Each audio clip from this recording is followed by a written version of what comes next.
बिस्मिल्लाहिर्रहमानिर्रहीम, अस्सलाम वालेकुम। रियासत अवाम के साथ सलमान हैदर। कोई शक नहीं, आज उम्मत मुसलमान की गैरत का बहुत बड़ा नुकसान हुआ है। कोई शक नहीं, हर गुजरते दिन के साथ मशरिक़ वस्ता में जंग का दायरा भी फैल रहा है। इसराइल की जानिब से गजा के साथ साथ अब लबनान में भी बदतरीन हमलों का सिलसिला जारी है। गुज़िश्ता रोज़ इसराइल ने बैरूत पर हिजबुल्लाह के हेडक्वार्टर पर हमला ऐन उस वक्त किया जब नेतन्याहू अक़वाम मुत्तहिदा पर तकरीर कर रहे थे, जिसमें लबनान की मज़ामती तंजीम के सरबराह हसन नसरुल्लाह को निशाना बनाना था और दावा भी कर दिया कि हसन नसरुल्लाह को हलाक कर दिया गया है। पहले तो हिजबुल्लाह ने इस खबर की तरदीद की, मगर आज हिजबुल्लाह ने हसन नसरुल्लाह, उनकी बेटी और दीगर सीनियर हिजबुल्लाह रहनुमाओं की शहादत की तस्दीक कर दी है। हमास के सरबराह इस्माइल हानिया की शहादत के बाद हसन नसरुल्लाह को शहीद करके इसराइल ने यह पैगाम दिया है कि वो जब चाहे जहाँ चाहे इस जंग के सिलसिले को मज़ीद फैला सकता है। दूसरी जानिब जमहूरी ममालिक में जलसे, जुलूस, पुरअमन एहतजाज और रैलियाँ निकालना हर सियासी जमात का हक होता है, मगर अब पाकिस्तान में सूरत हाल बिल्कुल मुख्तलिफ है। पाकिस्तान तहरीक इंसाफ की जानिब से आज रावलपिंडी के लियाकत बाग में एहतजाज की कॉल दी गई थी। पहले तो जलसा करने का इरादा था, मगर फिर इमरान खान साहब ने जलसा कहकर मनसूख कर दिया कि इंतज़ामिया ने इजाज़त तो देनी नहीं है, हम एहतजाज करेंगे। मगर हुकूमत ने गुज़िश्ता रोज़ी तहरीक इंसाफ के एहतजाज के पेश नज़र रावलपिंडी में दफ़ा 144 नाफिज कर दी और रात गई ही क्रैकडाउन शुरू हुआ, कारकुनान की गिरफ्तारी भी शुरू हुई। इसके बावजूद पाकिस्तान तहरीक इंसाफ के कारकुन और रहनुमा पंजाब और खैबर पख्तूनख्वा से काफ़िलों की सूरत में निकले और खैबर पख्तूनख्वा से आने वाले काफ़िलों की क़यादत अली अमीन गंडापुर कर रहे थे।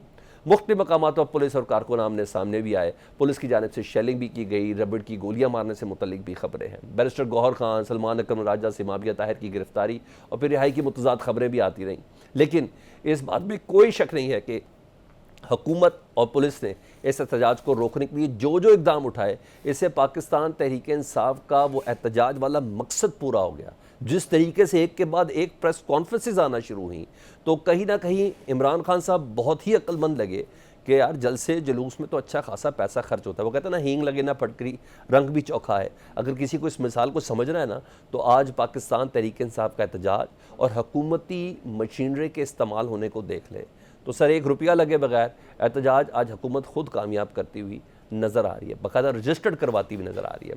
आज के प्रोग्राम में डेफिनेटली सवाल उठाएंगे कि आखिर क्यों पंजाब हुकूमत, मरकज़ की हुकूमत PTI को एहतजाज करने की इजाज़त नहीं देती, क्यों हर मरतबा दफ़ा 144 नाफिज करके कारकुनों को आमने सामने लाकर खड़ा कर दिया जाता है। आईनी तरमीम की भी बात करनी है, हुक्मरान इत्तेहाद ने मौलाना को बनाने की कोशिश की, एक मरतबा फिर ये भी तेज़ कर दी गई है कोशिश। जुमेरात को PTI और JUIF के वफूद की मुलाकात हुई थी, तक़वियत हुई इस तासुर को कि मौलाना साहब शायद हुकूमत के हाथ से निकल रहे हैं, और फिर रात को पीपल्स पार्टी के वफ्द मौलाना से मुलाकात की है। आईनी तरमीम के लिए हुकूमत को मौलाना का कंधा मिलेगा या नहीं मिलेगा, ये भी एक अहम सवाल है। 26वीं आईनी तरमीम इत्तेहादी जो जमात है उनकी MQM, जी हाँ, मौजूदा हुकूमत की, उसका क्या मौक़िफ़ है वो भी जानेंगे। ये भी जानने की कोशिश करेंगे कि अहम आईनी तरामीम और सियासी मामलों पर नवाज शरीफ साहब क्यों खामोश हैं, उन्होंने क्यों खामोशी का रोज़ा रखा हुआ है। एक तरफ हुकूमत अक्टूबर के पहले हफ्ते में आईनी तरमीम लाने का इरादा रखती है, मियाँ साहब लंदन जाने का इरादा रखते हैं, ये क्या मामला है। इन तमाम मामलों में प्रोग्राम के पहले हिस्से में हमारे साथ होंगे सेनेटर जावेद अब्बासी। इस वक्त तो उनका तारुफ सीनियर सियासतदान का है, लेकिन मुस्लिम लीग नून के साबिक रहनुमा नवाज शरीफ साहब के दस्ते राज तस्वुर किए जाने वाले हैं। नवाज शरीफ साहब जिनसे अपनी प्लानिंग और मुस्लिम लीग नून के हवाले से फ्यूचरिस्टिक अप्रोच जिनके साथ शेयर करते थे, वो है सेनेटर जावेद अब्बासी साहब। बहुत शुक्रिया आपके वक्त का। जावेद अब्बासी साहब, सबसे पहले मैं ज़रा इससे पहले कि मौजूदा सिनेरियो पे बात करूं, मुझे क्विक आंसर चाहिए। क्या आज की मुस्लिम लीग नून, जिसकी सरबराही मियाँ मोहम्मद नवाज शरीफ साहब कर रहे हैं और एक पुरस्कार खामोशी के साथ कर रहे हैं, क्या ये वही मुस्लिम लीग नून है जिसके साथ आपने अपनी ज़िंदगी गुजारी? बिस्मिल्लाहिर्रहमानिर्रहीम, बहुत शुक्रिया सलमान साहब, बहुत मेहरबानी आपकी। ये बड़ा सख्त क्वेश्चन आप निकाल लिया है, लेकिन इसका जवाब तो मेरे पास यही है कि नाम तो वही है, इसमें तो कोई शक नहीं, लेकिन नज़रिया वो नहीं रहा जो मुस्लिम लीग जिस नज़रिए के ऊपर काम करना चाह रही थी या जिसका उसका ख्याल था कि काम करना चाहिए। मेरा ख्याल है वो नज़रिया जो है वो मुस्लिम लीग ने छोड़ लिया है। सिर्फ अब मुस्लिम लीग नौकरी कर रही है और इक़्तिदार की सियासत कर रही है। ठीक, इसे मुराद इस्टेब्लिशमेंट की नौकरी कर रही है और यही वजह आपने राह जुदा की है इनसे? जी जी बिल्कुल, पूरी तरह बस हुक्म मानती है। हुक्म आता है तो बस मानने के लिए सारे हाथ बांध कर खड़े होते हैं कि आज क्या हुक्म आने वाला है। जो हुक्म आता है बस उसको बजावरी करने के लिए सारे खड़े। सर आप जैसे लोग अब पार्टियों से निकल गए, शाहिद खाकान अब्बासी हो गए, मिफ्ता इस्माइल हो गए और निसार साहब हो गए, एक बड़ी एक तवील फहरिस्त है, तो नए चेहरे आने की वजह भी ये बनी कि आप लोगों की रिप्लेसमेंट बनाई गई जानबूझ के, आप लोगों के लिए पार्टी के अंदर ज़िंदगी तंग की गई कि आप लोगों ने खुद समझा कि नहीं ये असूलों के थोड़ा खिलाफ है, और या साथ साथ ये भी बता दें कि कभी नून लीग कभी नजरियाती थी भी कि नहीं? देखें, अब जब मुश्किल वक्त था, जब पार्टी के बड़ा सख्त वक्त था, जब पार्टी बहुत ही बहरान के हालात गुजर रहे थे, जब यहाँ परवेज़ मुशर्रफ साहब का डिक्टेटर का दौर हो या फिर जनरल बाजवा और जनरल फैज़ साहब की हुकूमत चल रही थी, जब उस वक्त ये सारे वो लोग थे जिन्होंने बड़ी ताकत के साथ जमात के साथ खड़े रहे, जमात को समझाते रहे, तो कह रहे थे कि ठीक है, इक़्तिदार के लिए हमें अपने असूलों पर खड़े होना चाहिए, वोट को इज़्ज़त देना चाहिए, जमहूरियत की बात करना चाहिए, आइन की बालादस्ती की बात करना चाहिए। और हमने बहुत नौकरियां करके भी देखा है, यहाँ सिर्फ इज़्ज़त इससे नहीं मिलती, लिहाजा सबका ख्याल था कि जमात अपने इस नज़रिए के साथ अब खड़ी रहेगी। लेकिन बदकिस्मती से बच्चों को इक़्तिदार में आने का बड़ा जल्दी शौक़ होता है, बच्चे अब लीडरशिप के ऊपर बड़ा इन्फ्लुएंस रखते हैं, और मेरा ख्याल है लीडरशिप का भी यह ख्याल था कि बाकी चीज़ें आनी जानी हैं, हमें इक़्तिदार किसी तरह हासिल कर लेना चाहिए। फिर इक़्तिदार जिस रास्ते से आप हासिल करते हैं फिर उनकी नौकरी करनी पड़ती है। तो ये बड़े जिन लोगों के आपने नाम लिए, ये बड़े लोग थे, ये बड़ा एहसास थे पार्टी में, ये बड़ी अच्छी टीम थी, ये जब उनके साथ थी तो बहुत सी चीज़ों में बड़ी भलाई आती थी। लेकिन बहरहाल लीडरशिप ने यही फैसला कर लिया है कि हमारे साथ वो चल सकता है जो नौकरी कर सकता है, और बहुत सारे लोगों ने कहा है कि हमारे लिए नौकरी करना मुश्किल हो गया, इसलिए वो अलहदा हो गया।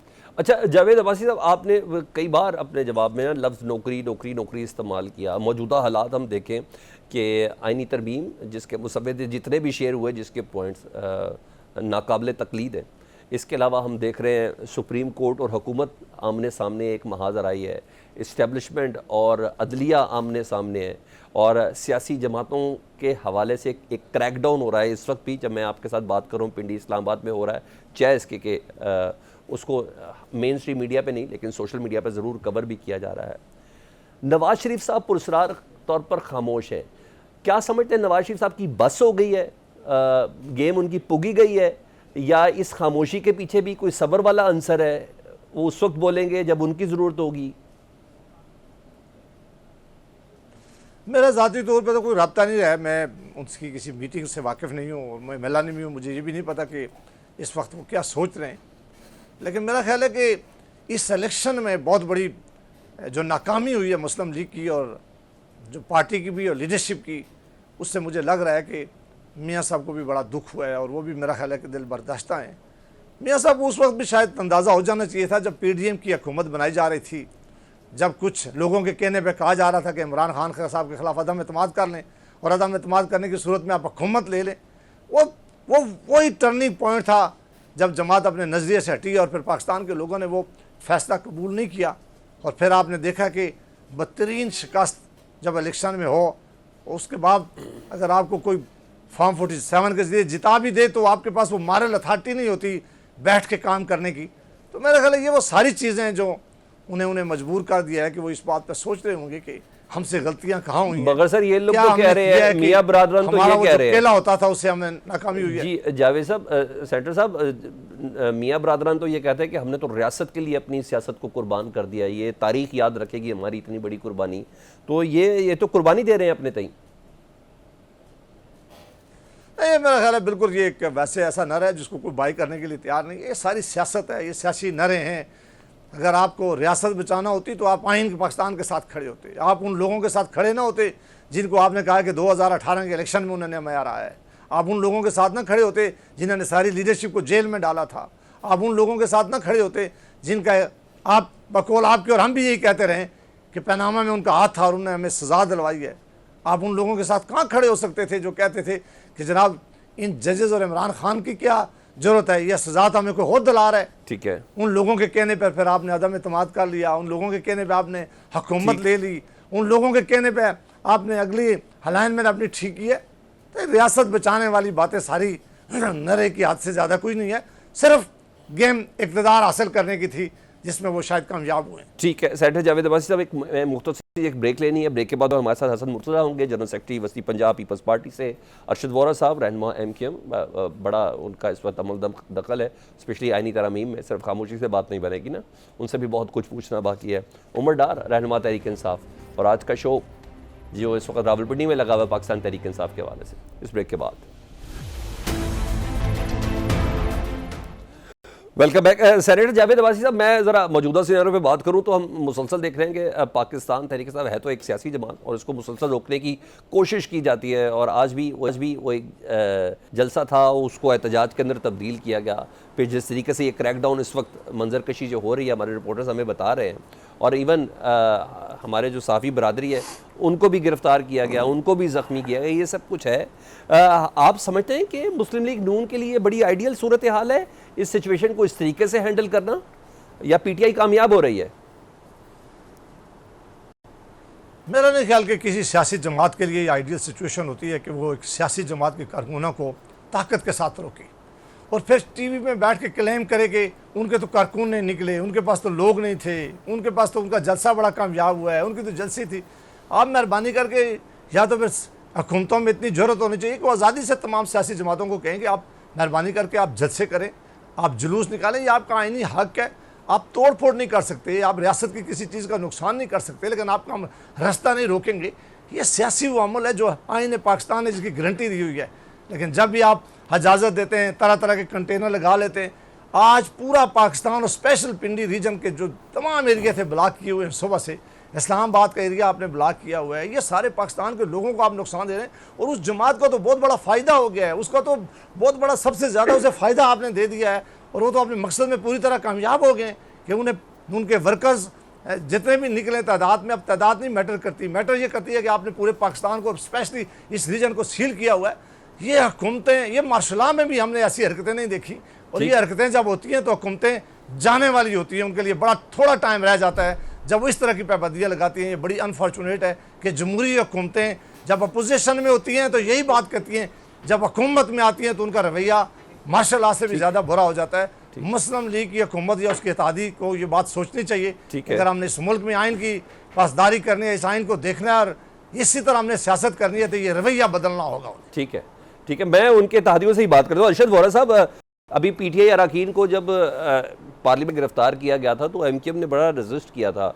हमें मुस्तफ़ा कमाल साहब ने फ्लोर ऑफ द हाउस कहा था कि बिल्कुल ठीक नहीं है, हम इसकी मज़म्मत करते हैं। ये तो पाकिस्तान तहरीक इंसाफ जलसों की इजाज़त उनको मिल नहीं रही, एहतजाज करने नहीं दे रहे। माजी में आपकी जमात के साथ भी ये सब कुछ हुआ था, तो आप विद इन इत्तेहाद ये बातें करते हैं कि विद इन पार्टी ही सिर्फ बात करते हैं कि यार नहीं ये होना चाहिए, ये होना नहीं चाहिए, तो आप बात करते हैं, सपोर्ट करते हैं इन चीज़ों को कि ये उनको इजाज़त होनी चाहिए? तो ऑन दी फ्लोर बड़ी क्लियरली ऑन दी फ्लोर बात की है, फारूक सत्तार ने की है, मुस्तफ़ा कमाल साहब ने की है, दोनों ने इसको ऑन दी फ्लोर की है, मीडिया पे कई जगहों पे की है, और हम सब मतलब it's a unanimous decision of the party जो कि हमने फ्लोर पे भी एक्सप्रेस किया हमारे लीडरान ने, और वो यही है कि आप किसी भी सियासी पार्टी के लोगों को जो भी उनका जमहूरी हक़ है उससे ना रोकें। उन्हें उसकी पूरी आज़ादी होनी चाहिए, उन्हें जलसे करने की आज़ादी होनी चाहिए, उन्हें बात करने की आज़ादी होनी चाहिए। तो ये तो ऑन दी फ्लोर हम कह चुके हैं, हम तो इसके अगेंस्ट हैं। अगर इन्हें जलसा करना है जलसा करें, लेकिन देखें साथ साथ जहन में आपको ये भी रखना होगा कि असल हकीकत ये है कि 9 मई का जो वाक़या हुआ उस वाक़े से इतनी ज़बरदस्त चोट पहुंची हुई है कि ख़तरा ही रहता है कि PTI वाले जलसा करने जा रहे हैं या क्या करने जा रहे हैं। लेकिन बहरहाल उसके बावजूद मैं यही कहूँगा कि जो है विद इन, अगर ये जो है पुरअमन जलसा करना चाहते हैं तो इन्हें जलसा करने दिया जाए, इन्हें पूरा वक्त देना चाहिए। और ये जो है जलसों से अगर समझते हैं कि ये हुकूमतें बदल देंगे, तो ये जलसों से हुकूमतें नहीं बदली जाती। इनकी पास्ट परफॉर्मेंस जो है, जब तक ये हुकूमत में थे 3.5 पौने 4 साल लोगों ने देख लिया। ये तो बदकिस्मती है कि 18 माह की हुकूमत आ गई, वरना अगला जलसा कराची का जा रहे हैं, उसमें तो कोई हड़बड़ी नहीं आएगी। आप समझते हैं उन्हें इजाजत मिलनी चाहिए जलसे जुलूस करने की? पाकिस्तान तहरीक इंसाफ अगला जलसा और एहतजाज कराची में करना चाह रही है। मैं आपसे पहले ही कह रहा हूँ, अरे ये कराची में आके करें, ये जहाँ करना चाहें करें। कराची को इन्होंने 3.5 पौने 4 साल में डिलीवर क्या किया? What was their deliverance level? Not a single penny. Karachi में एक प्रोजेक्ट नहीं कर सके, बल्कि इनके जो 14 MNAs थे उनको जो है वो अरबों रुपया मिला, उस अरबों रुपयों की कोई डेवलपमेंट नहीं नजर आई। वो सारा पैसा फिर इनके जो है कराची पैकेज में जो है 25 बिलियन शाहिद खान अब्बासी साहब जो अप्रूव करके गए थे, वो पैसे जो मिले थे वो इनके गवर्नर को मिले थे, वो पैसे भी सारे खा गए ये। तो इनकी परफॉर्मेंस तो उसी वक्त सामने आ जाती जब इनकी गवर्नमेंट को वोट ऑफ नो कॉन्फिडेंस से हटाया गया था। उस वक्त इलेक्शन हो जाते तो फिर उस वक्त जो है दूध का दूध पानी का वही पानी तो मेरे ये समझ हुकूमत को क्यों नहीं आ रही, क्यों ये रेजिस्टेंस क्रिएट करके शो को मजीद कामयाब कर देते। उमर डार साहब, पहली बात तो आपको मुबारक, हुकूमत ने आज का आपका एहतजाज बड़ा कामयाब करवाया, जिस तरीके से प्रेस कॉन्फ्रेंस, जिस तरीके से क्रैकडाउन और कंटेनर्स लगा के ये तमाम चीज़ें हो रही थी। मगर सर थोड़ा आप भी ध्यान करें ना, 144 नाफिज है, आपके लोग एहतजाज पे निकल आए हैं, इजाज़त ले लेते ताकि सुकून से हो जाता, ये शेलिंग शूलिंग का सामना ना करना पड़ता। सर देखें, पहले तो खैर मुबारक जो आपने मुबारक दी है, और आप तो गैर जानिबदार हैं, आप तो सहाफ़ी हैं, आप तो तहरीक इंसाफ के नुमाइंदे भी नहीं, लेकिन गैर जानिबदार होने के बावजूद आप इस बात को समझते हैं कि ये जो कुछ भी हुआ है ये हुकूमत ने एक जलसा नहीं कई एक जलसे जो है वो ये सब कुछ करके करवा दी है। तो आप तो थैंक यू करें ना जी एडमिनिस्ट्रेशन को पंजाब की। इमरान खान साहब तो वैसे भी कहते हैं कि 12वीं खिलाड़ी रही हुई है मरियम नवाज साहिबा, इस तरह के इकदाम करती है पाकिस्तान तहरीक इंसाफ को बूम मिल जाता है। नहीं, तो हम तो वो करते हैं जी, थैंक यू, क्यों नहीं करते। इमरान खान साहब खुद कहते रहे हैं, तहरीक इंसाफ कहती रही है कि मरियम नवाज साहिबा जो है वो 12वीं खिलाड़ी है तहरीक इंसाफ की। और आपने देखा नहीं अल्हम्दुलिल्लाह के 8 फरवरी को जो नताइज आए हैं पाकिस्तान तहरीक इंसाफ के हक में, अभी मुझसे कबल है, मुझे तो पता भी नहीं मेरे कौन से भाई थे जो मोहतरम अभी बात कर रहे थे, अरशद वोहरा साहब। अरशद वोहरा साहब जी सर। अच्छा, एक तो मैं ये अर्ज करना चाहता हूँ अपने उस काबिल एहतराम भाई को कि इमरान खान साहब जिनकी हुकूमत की परफॉर्मेंस के बारे में वो बात कर रहे हैं, जब इमरान खान साहब की हुकूमत गिराई गई, जब ये रजीम चेंज के जरिए PDM की हुकूमत बनाई गई, तो इमरान खान साहब आपको याद होगा वो तो एक डायरी लेके घर चले गए थे। तो इसी शहर कराची में मैं बात करने लगा हूँ कि पाकिस्तान की तारीख की बहुत बड़ी अक्सरियत अवाम की जो थी वो बाहर निकली थी उस रात को, और इमरान खान साहब ने कोई कॉल भी नहीं दी हुई थी ना। तो यही आलम पूरे पंजाब में था, KP में था, पूरे पाकिस्तान का ये आलम था। तो इमरान खान साहब की हुकूमत के लिए तो अवाम इस तरह बाहर आई थी। यानी अगर इमरान खान ने परफॉर्म नहीं किया या उनकी हुकूमत ने परफॉर्म नहीं किया, तो यहाँ तो जब हुकूमत जाती है तो लोग मिठाइयाँ बांटते हैं।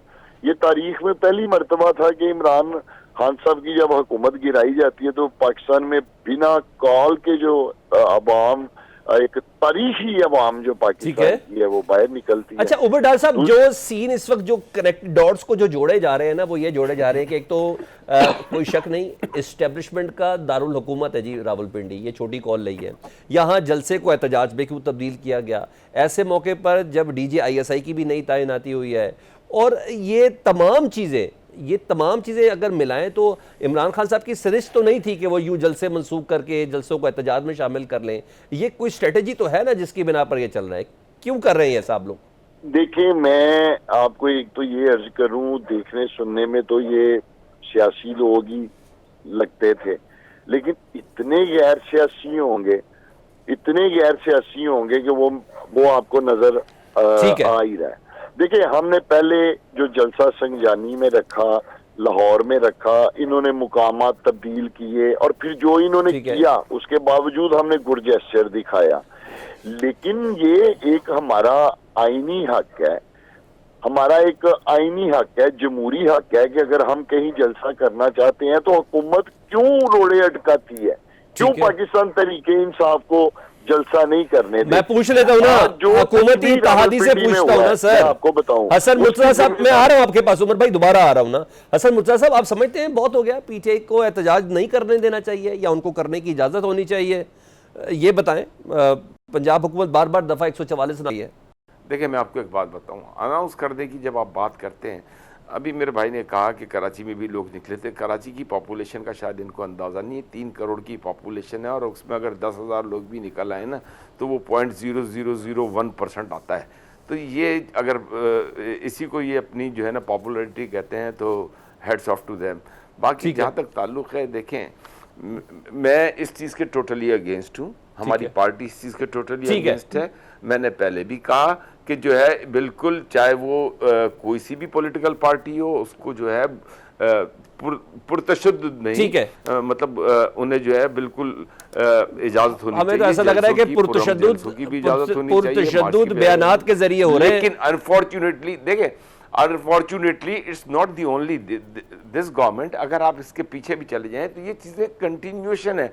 हमारे यहाँ बदकिस्मती से ये कंटिन्यूटी जो चली आ रही है, इससे हमें बहुत नुकसान पहुंच रहा है। सर मुझे और पिछली इस पर हुकूमतों हमें में बैठकर कभी भी नहीं इस लगा इस तरह तरीके से एहतजाज रोका गया हो, मुझे तो कभी भी ऐसा नहीं लगा। मैं आ जाता हूं, अरशद भाई दोबारा हसन मुर्तज़ा साहब की लाइन कनेक्ट हो गई है। हसन मुर्तज़ा साहब, मैं ये कह रहा हूं, आप समझते हैं कि पाकिस्तान तहरीक इंसाफ को एहतजाज की राह को छोड़ना चाहिए, नहीं करना चाहिए? हुकूमत पंजाब बार बार दफ़ा 144 लगा रही है, बार बार रोकने की कोशिश कर रही है। मैंने सवाल यही था कि ये कोई मार्शल्ला का दौर तो है नहीं, कभी भी माजी में ऐसा नहीं हुआ। पीपल्स पार्टी को भी पीटीआई के दौर में इजाज़त थी, मुस्लिम लीग नून के दौर में भी इजाज़त थी, ये सब चल रहा था। ऐसा क्या हो गया अब? बहुत शुक्रिया जी। देखें सुलेमान भाई, गुजारिश ये है कि किसी भी सियासी जमात को उसकी एक्टिविटी से रोकना, उसको एहतजाज से रोकना, मैं तो नहीं समझता कि वो किसी भी हवाले से मुनासिब है। और ये एहतजाज जो है उनको बिल्कुल पूरा हक है। और मैं समझता हूँ शायद जैसे अभी वो कह रहे थे कि रोकने से हमें उससे ज्यादा फायदा होता है। जगह जगह एहतजाज भी हो जाता है और लोग देख लेते हैं कि कंटेनर लगे हुए हैं, अगर कोई बंदा निकले ना निकले। मेरे ख्याल है शायद अगर ये इसीलिए ये यकीन दहानी नहीं करवा रहे कि हमारा एहतजाज पुरअमन होगा, ये भी कहते हैं कि इसी तरह ही चलता रहे और होता रहे, जिससे इससे मैं नहीं समझता कि उन्हें कोई फायदा है या हुकूमत को फायदा है। दोनों अतराफ से ये नुकसान की सूरत हाल है। अगर मुल्क का नुकसान होता है तो वो अच्छा हसन भाई, मेरे सादे से सवाल है, अवामी से सवाल है कि कैसे यकीन दहानी कराई जाए? आपने देखा लाहौर का जलसा, ऐसे लगा जैसे रोज़े अफ्तारी का वक्त है, ऐसे लगा किसी फिल्म का कोई शो है, उसके बाद वो शो ख़त्म हो जाएगा। बड़े पुरअमन तरीके से स्टेज खाली हुआ, बड़े पुरअमन तरीके से उसी 6 बजे साउंड सिस्टम को भी बंद कर दिया गया। उसके बाद फिर इजाज़त मांगी गई, नहीं दी गई। उन्होंने कहा चलो मैं एहतजाज तो करने दो। मारते भी हैं, रोने भी नहीं देते। कौन सी ऐसी ग्राउंड है जिसपे किस किस्म की गारंटी चाहिए? कंटेनर लगा के पूरा शहर बंद किया हुआ है। मुझे कोई गारंटी नहीं चाहिए। मैंने तो जो आप लोगों की दोनों अतराफ से जो गुफ्तगू सुन रहा था, जी सर। मैं तो उसका जवाब उनकी बात को आगे लेके चल रहा हूँ, उनकी बातों का कह रहा हूँ। मुझे तो ना कोई गारंटी चाहिए। ये हुकूमती या कानून नाफिज करने वाले इदारों का मामला है। इन्हें इंतजामिया से ही डायलॉग करने की जरूरत है। और अगर इंतजामिया उसके अलावा भी नहीं करती तो फिर अदालतें भी पड़ी हैं और वो तो बिल्कुल आज़ाद हैं। उनमें तो कोई आज इस किस्म का कोई पाबंदी नहीं है, कोई बंदिश नहीं है। उनसे रजू करने की जरूरत है। अच्छा, पंजाब हुकूमत के क्या ये ऐसा दफ़ा कोई 144 है जो अफवाह है? मुसलसल लगा देती है, इस वक्त तो पीटीआई को तो तहफ़्फ़ुज़ात है ही, पीपल्स पार्टी के भी कोई इतने मरासिम नहीं चल रहे, स्पेशली ये वाइस चांसलर्स वाले मरहले के ऊपर। तो गवर्नर की तजावीज़ को भी नहीं माना जा रहा। तो आप समझते हैं कि पंजाब हुकूमत की जो एडमिनिस्ट्रेशन है वो बेहतर परफॉर्म कर रही है इस तरह की चीज़ें करके, एक के बाद एक प्रेस कॉन्फ्रेंसेस देखिए, करके? इन सारी चीजों को सामने रख के मैं अर्ज कर रहा हूं कि पाकिस्तान पीपल्स पार्टी तो हमेशा ये बात करती है कि जो जमहूरी रवैये है, जो जमहूरी सोच है, वो बेहतर और मुनासिब होनी चाहिए। और अगर वो नहीं होगी और पीपल्स पार्टी इन हालात के अंदर यकीनन ये बात ही कहेगी कि इन्हें जो भी ताकतवर हलके हैं, जैसे अदालतें हैं वो भी बहुत ताकतवर हैं, हुकूमत है उससे करें, इंतजामिया से बातचीत करें। क्योंकि जब पीपल्स पार्टी किसी चीज पे उन्हें कोई मशवरा देती है हुकूमत को, तो वो भी मानने को तैयार नहीं होते, ठीक। खुद से फैसले करते हैं। तो उसमें पाकिस्तान पीपल्स पार्टी तो जो एक आम राय है वो ही दे सकती है ना। उसमें पीपल्स पार्टी का कोई इस किस्म का किरदार तो नहीं है कि पीपल्स पार्टी उसमें कहे कि ये जो है ये इस तरह करे। जैसे आपने खुद मिसाल दी यूनिवर्सिटीज के हवाले से, तो वो तो सारी चीजें आपके सामने हैं। उस हवाले में हम तो उन्हें मशवरा ही दे सकते हैं कि ये रवैये दुरुस्त करने की जरूरत है। हुकूमत को भी चाहिए कि वो बर्दाश्त पैदा करे और इनको भी चाहिए कि ये ऐसे रवैये ना इख्तियार करें कि अदालतें इजाजत दें, तो ये उसके बाद जो ठीक। अशर ब्लू एरिया में हुआ उस दिन इस्लामाबाद के जलसे में, वो इनको भी नहीं करना चाहिए। ये हमारा सबका मुल्क है, हम सब ने इसको यानी ठीक करके आगे चाहे लेके आप चलने की इत्तेहादी हो कोशिश पीपल्स करनी है। पार्टी की शक्ल में, चाहे एमक्यूएम इत्तेहादी हो एमक्यूएम की शक्ल में, हुकूमत के इस स्टेप को कतन भी बैक नहीं कर रहे, और दोनों का मुझे यही अंडरस्टैंडिंग लगी है। अरशद वोरा साहब, अंडरस्टैंडिंग पे ही बात करें तो वो 26वीं आईनी तरमीम है, और जाहिर बात है एमक्यूएम बिल्कुल पार्ट एंड पार्शल है, उनका क्या मौक़िफ़ है? आपकी तो कम से कम कोई मजबूरी नहीं? अल्हम्दुलिल्लाह हमारी कोई मजबूरी नहीं। हमने जो भी अपने तहफ़्फ़ुज़ात हैं, जो भी उन तरामीम में जो भी तरामीम होने जा रही हैं, और सबसे पहली बात तो मैं आपको एक चीज़ क्लियर कर दूं कि इनमें से बेशतर ऐसी तरामीम हैं जो कि जिस पे 2006 में मीसाक़ जमहूरियत पे जब साइन हुए थे तो उसमें मौलाना साहब के और मोहतरम जनाब इमरान खान साहब के भी जो है ना वो सिग्नेटरी हैं उसके। तो ये तो एक तरफ की बात रही। जहाँ तक ताल्लुक़ है कि हमने, ज़ाहिर सी बात है, हर एक को अपनी डिमांड्स, हर एक को अपने इलाके के लोगों के लिए जो है सहूलतें चाहिए, उनकी सेटिस्फेक्शन चाहिए। तो अल्हम्दुलिल्लाह देखें, हमने जो चीज़ें, हमें हुकूमत का अगर हम साथ दे रहे हैं तो हम साथ साथ, हम ये नहीं कि हम आंखें बंद कर कर उनका साथ दे रहे हैं। जो चीज़ें सही हो रही हैं, कुछ चीज़ों में हमने अमेंडमेंट्स की बात की। हाँ, आर्टिकल 140A की डेफिनेशन की जो बात हुई, जो हमने एक तरमीम जमा करा के रखी है, उसमें पीपल्स पार्टी के कुछ तहफ़्फ़ुज़ात हैं, अभी उसमें पीटीआई के भी तहफ़्फ़ुज़ात नहीं है, क्योंकि पीपल्स पार्टी के, पीटीआई के भी मंशूर में यही था कि जो है बल्दियाती इदारों को जो है इख्तियार मिलना चाहिए। PMLN के मंशूर में भी यही था, MQM के भी मंशूर में यही था। तो ये सारी पार्टियां तो है, इस वक्त पीपल्स पार्टी को कुछ इस पे तहफ़्फ़ुज़ात हैं आर्टिकल 140A को डिफाइन करने के लिए जो तरामीम। अच्छा, वादा तो ये हुआ था ना आपके साथ, मौजूदा हुकूमत की इत्तेहादी जब बन रहे थे, आपसे वादा हुआ था ना ये आर्टिकल 140 के हवाले से कि लोकल बॉडीज को स्ट्रॉन्ग किया जाएगा। उस वादे का क्या बना जी? एक सर्टेन मुआहदा ही था वो भी। मैं वही आपसे अर्ज कर रहा हूँ, मैंने शायद अभी आपको यही मैंने बताया कि पीपल्स पार्टी को उस पर तहफ़्फ़ुज़ात हैं, PMLN को तहफ़्फ़ुज़ात नहीं है, उनके मंशूर का हिस्सा रहा। PTI के मंशूर का ये हिस्सा है कि बल्दियाती इदारों को बाइख्तियार होना चाहिए।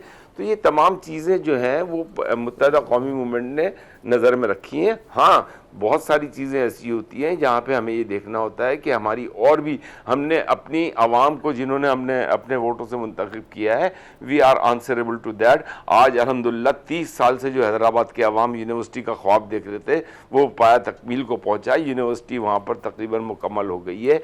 आज जो है कराची में वफाक की 13 यूनिवर्सिटियाँ, 12 या 13 यूनिवर्सिटियां जो है वो एक साथ कराची में उनके कैंपसेस खुल रहे हैं। This is a big achievement. Karachi में पिछले 20 सालों में एक यूनिवर्सिटी, यानी एमक्यूएम के वादे भाई पूरे हो रहे हैं, जिसका काम रुका हुआ था, जिसमें नहीं, मैं आपको गिनवा रहा हूं काइंडली। आप ये देखें, फर्स्ट टाइम ये जो हमारा Karachi to Hyderabad super highway है, ये super highway as it is रह गया, इसको जो इन्होंने M9 का नाम दे दिया था। नया सुपर हाईवे CPEC में अप्रूव हो गया, which is going to be started very soon. इसका टोटल रूट नया होगा कराची से हैदराबाद तक। ये हमारी अचीवमेंट है। उसके बाद K4 के लिए जो फंड हुआ था, इत्तेहाद आपके लिए सूद हासिल है, सूद हासिल है, ये चीजें हैं। उमर डार, आप मुझे बताइए, आईनी तरमीम के लिए अब हम अपनी आवाम के लिए जो चीजें हम ले सकते हैं लेने की कोशिश कर रहे हैं, जो हमने आवाम से वादे किए हैं, और आवाम एक्नॉलेज भी कर रही है, की कोशिश कर रही है, और आवाम एक्नॉलेज भी कर रही है। ऐसे ही अरशद वोरा साहब, आवाम बिल्कुल बिल्कुल बिल्कुल as soon as everything starts they will be definitely okay जी। उमर डार साहब, आईनी तरमीम के लिए हुकूमत एक बार फिर से मौलाना को बनाने की कोशिशें कर रही है। कल पीपल्स पार्टी के वफ्द की भी मुलाकात हुई है। आपको लगता है मौलाना साहब पाकिस्तान तहरीक इंसाफ के साथ इंटेक्ट रहेंगे? देखिए जी, पहली तो गुजारिश ये है कि हम जो मौलाना साहब के दरवाजे पर बार बार दस्तक दे रहे हैं, वो ना तो अपनी हुकूमत बचाने के लिए दस्तक दे रहे हैं, ना ही हुकूमत बनाने के लिए दस्तक दे रहे हैं। एक 1 पॉइंट एजेंडा है, मौलाना भी वही बात करते हैं जो ऑलरेडी हम जिसकी जंग लड़ रहे हैं। तो हम उस 1 पॉइंट एजेंडे पर मौलाना साहब के साथ जो है वो उनके दरवाजे पे जाते हैं, उनसे बात करते हैं। बाकी जहाँ तक आईनी तरामीम की बात, तो ये एक मखसूस हालात में एक जिस पहले अंदाज से ये तरामीम लाई जा रही है, और पूरी कौम जानती है कि किस तरह किन हालात में ये बदनीति के ऊपर अपनी तरामीम जो है ये लाई जा रही है। मेरे जो ब्रादरम अजीज बात कर रहे थे, मगर उमर मैंने एक चीज पूछ रही है ना, मौलाना साहब तो आईनी अदालतों के, आईनी अदालत के हक में है, पाकिस्तान तहरीक इंसाफ इसकी मुखालिफ है, तो आप कैसे मिलकर मुसवदा बनाएंगे, कैसे होगा ये? देखिए, गुजारिश ये है कि मैं ये समझता हूँ कि कौम ही इस वक्त पूरी देख रही है, और मैं समझता हूँ कि ये वक्त है कि मुल्क और कौम जो सियासी गलतियां जिंदगी में हुई हैं उनका कफारा अदा किया जाए। मैं मौलाना साहब को ये अर्ज करना चाहूँगा, और पूरी मुल्क और कौम का कर्ज उतारने का ये वक्त है। ठीक है, मैं समझता हूँ कि मौलाना साहब को ये आईनी तरमीम, मैं तो समझता हूँ कि ये मुकम्मल टोटली गैर आईनी तरमीम है। ये तो पाकिस्तान की अदलिया का खुलेआम सौदा हो रहा है। मैं आपको बताऊं, ये लोग चाहते हैं कि जिस तरह पंजाब हुकूमत और इलेक्शन कमीशन हमारी उंगलियों के ऊपर नाच रहा है, उसी तरह पाकिस्तान की जो अदलिया है वो भी हमारी उंगलियों के ऊपर नाचे। मैं आपको बताऊं, ठीक है। हसन मुर्तज़ा साहब, इसमें कोई शक नहीं, आइनी तरमीम का जो टास्क है ना वो इस वक्त बिलावल साहब को सौंपा गया, और यही वजह है कि वो बार बार मौलाना साहब के साथ राब्ते भी हैं। पीपल्स पार्टी उनको मनाने की भी कोशिश कर रही है। आप समझते हैं कि पीपल्स पार्टी कामयाब हो जाएगी, या पीपल्स पार्टी का फोकस 63A पे है जो पीर के रोज ये इस केस पे रिव्यू लगा हुआ है? आपका ज्यादा फोकस किस तरफ है, मौलाना साहब पे या 63A पे है? देखें, जो ये कहना है ना कि पीपल्स पार्टी को टास्क मिल गया, पीपल्स पार्टी ये आज से कोई 18-19 साल पहले की इस कोशिश में है, और हमारे COD के अंदर ये चीज थी कि हम आईनी अदालतों का क़याम करेंगे। तो ये कैसे आज टास्क हमें मिल गया है? जहां तक गुजारिश है कि हम विक्टिम हैं, हमने 45 साल बाद हमें हमारे शहीद कायद का अधूरा इंसाफ मिला, वो भी मुकम्मल नहीं मिल सका। बीबी शहीद के केसेस आप देख ले, ये किस तरह कहा जाता है जी कि ये खुल्लम खुल्ला अदलिया का सौदा हो रहा है। भाई, अदलिया का सौदा क्यों हो रहा है? जो आईनी अदालत। हसन भाई, अगर आप ऑफेंड ना हो तो एक सवाल करूं इसमें आपके साथ जिमनी, आपने कहा ये टास्क वाली बात और ये किस तरह कहा सौदा वाली बात, मैं आपको बताता हूं। मेरा एक सवाल है, मुझे आप डेफिनेटली मुझे करेक्ट कर देंगे। जब इतवार के रोज़ ये मुसवदा पास हो रहा था और एक पुरस्कारियत पूरी थी, आपको पार्लिमान को एक जगह पे इंटैक्ट रखा गया था, आपने इस्लामाबाद से बाहर नहीं निकलना, और मौलाना साहब के पास आया जा रहा था, जाया जा रहा था, सब कुछ हो रहा था। और फिर पार्लिमान में जब मौलाना साहब ने स्टैंड जब तक नहीं लिया था, तब तक तो ये कन्फर्म था ना कि उस इतवार को इस आईनी मुसवदे को पास करके ही घर जाना है, तब तक तो ये कन्फर्म था। उसके बाद ये कहा गया कि जी कुछ पॉइंट्स तो मुसवदा मेरा मुख्तलिफ है, आपका मुख्तलिफ है, हमारे पास ये नहीं आया, हमारे पास वो नहीं आया। तब तक तो ये था डिसाइड कि सबने राजी है इस पे, इस मुसवदे को पास करना है। इस बिना पे मैं पूछ रहा था कि अब टारगेट उनके पास है, हुकूमत फेल हो गई, नून लीग फेल हो गई, अब बिलावल पास करवाएंगे इसको। मैं ये तब सवाल किया था आपसे।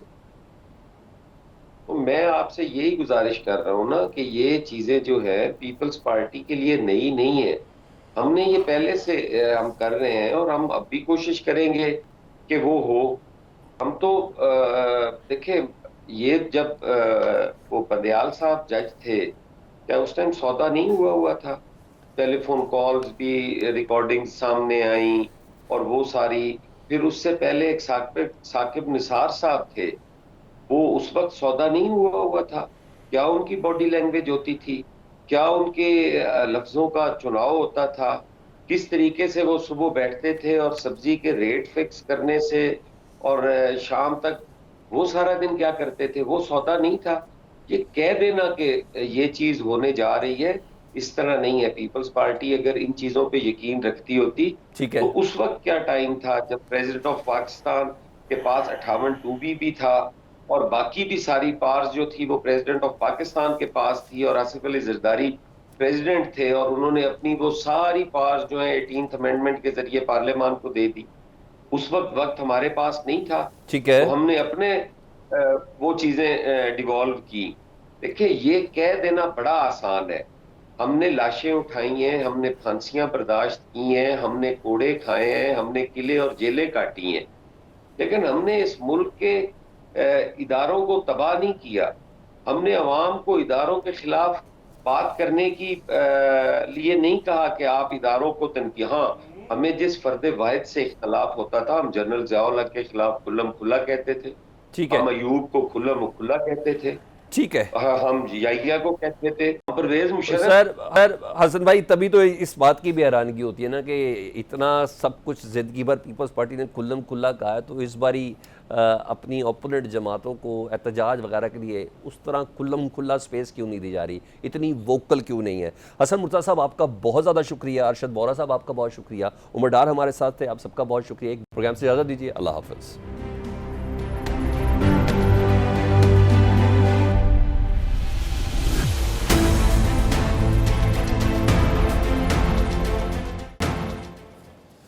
Welcome back. प्रोग्राम के हिस्से में आलमी अमूर से मुतल्लिक बहुत ज़्यादा फ़ाहम रखने वाले हामिद खान मशरकी हमारे साथ मौजूद हैं तो इस वक्त यूनाइटेड नेशन के इजलास को कवर कर रहे हैं। कल शहबाज शरीफ साहब की तकरीर को भी उन्होंने कवर किया था।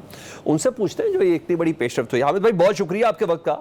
हामिद भाई, हसन नसरुल्लाह शहीद हो गए, सेकंड ईयर की क़यादत भी शहीद हो गई, उनकी साहबजादी भी इस हमले के अंदर गई, और कहा जाता है कि इतना एक्यूरेट हमला था कि 14वां स्केल था नीचे, यानी बेसमेंट के नीचे 6 फ्लोर नीचे 14वां नंबर था जिस बंकर के अंदर वो मौजूद थे, और 3.6 मैग्नीट्यूड का ज़लज़ला तक रिकॉर्ड हुआ उस पूरे इलाके में। इतनी एक्यूरेसी, यानी इसराइल ने बाकायदा इस्माइल हानिया, और पहले तो कासिम सुलेमानी, इस्माइल हानिया, और उसके बाद ये बता दिया कि जनाब जब हमारा जिधर दिल करे, हमारे पास टेक्नोलॉजी इतनी ज़बरदस्त है, हम बड़े एक्यूरेट वे में उसको निशाना बना सकते हैं।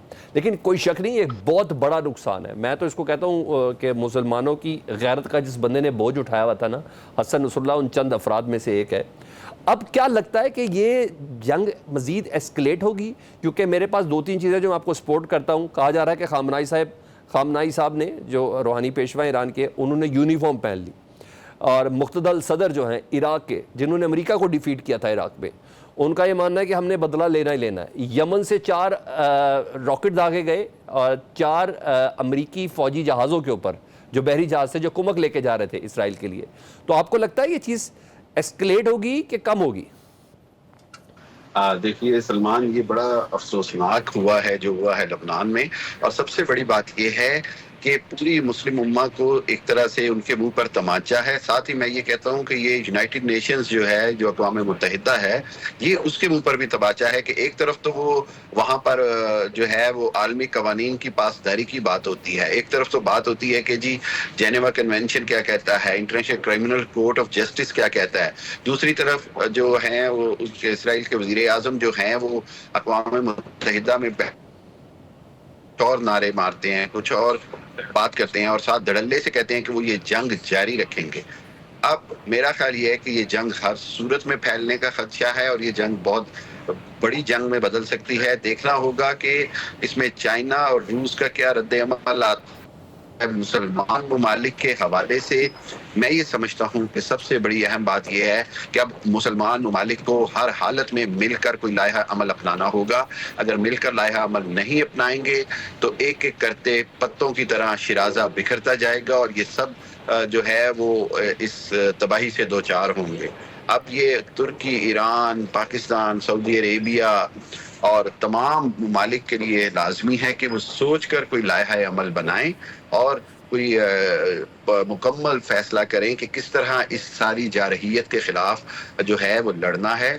लेकिन सबसे अहम बात यह है कि किसी भी हालत में ये जंग अब कम नहीं होगी। और अभी आपने देखा कि पहले वो इस्माइल हानिया की शहादत हुई, उससे पहले मैं तो जो ईरान के सदर रईसी हैं, उनकी जो हलाकत है उसको भी बड़ा मशकूक समझता हूँ। लेकिन ये कि ये जो कुछ हो रहा है इसका नताइज बड़े खतरनाक होंगे। बिल्कुल, होश के नाम पे लेना ज़रूरी है। और आपका मानना ये कि एस्केलेट होगी, बिल्कुल। और मगर उम्मा का क्या करें, हमसाए मिस्र, उर्दन जो बिल्कुल बॉर्डर है जिनका, जी हाँ, वही इसराइल के मददगार हैं, वही इसराइल को इंटेलिजेंस फराहम करते हैं, वही इसराइल को हर तरीके से सपोर्ट करते हुए नज़र आते हैं। हमें अपनी अदाओं पर गौर करना होगा। वाकई दुनिया एक बहुत बड़ी जंग के दहाने पर आकर इस बार खड़ी हो गई है। प्रोग्राम से इजाज़त दीजिए, अल्लाह हाफ़िज़।